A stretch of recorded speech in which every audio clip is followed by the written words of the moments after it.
এখন আমরা যাচ্ছি পুকুরে মাছ ধরতে। আজ বাড়িতে রান্নার কোনো কিছু না থাকায় মা দাদুকে বলল আমাদের জন্য কিছু মাছ ধরে দেয়। এরপর দাদু পুকুরে এসেই দেখো একটা জাল পেতে দিচ্ছে। জালটা পুকুরের নিচের দিকে পাতা হয়ে গিয়েছিল, তাই ভাইকে বললে একটু ওপরে তুলে দিতে। আর দেখো সঙ্গে সঙ্গে মাছ বেঁধে গেছে। এরপর কালকে আমরা রং খেলতে না পারায় আজকে আমরা পুকুরে এসে মাটি দিয়েই রং খেলা করলাম। এরপর চলো দেখি প্রথমবার জাল ফেলে কতগুলো মাছ পাওয়া যায়।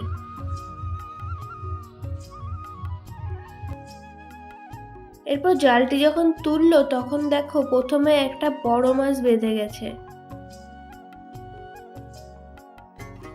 আর দেখো জালে মাছের থেকে শামুকের পরিমাণ বেশি উঠেছে। আর এই বড় মাছটা দেখো কিছুতেই ব্যাগে ঢোকাতে পারছে না, কারণ ও শুধু লেজ নাড়িয়েই যাচ্ছে। তারপরে দেখো বড় মাছটা দিয়ে ও কিছু ফটো তুললো।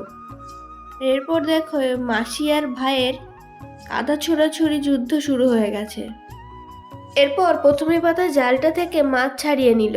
আর 2-3 বার জাল ফেলার পর দেখো এতগুলো মাছ আমরা ধরেছিলাম। দাদু যখন ভাইকে মাছ দিল তখন এমনভাবে সাজাচ্ছে মনে হচ্ছে যেন বিক্রি করতে নিয়ে যাবে।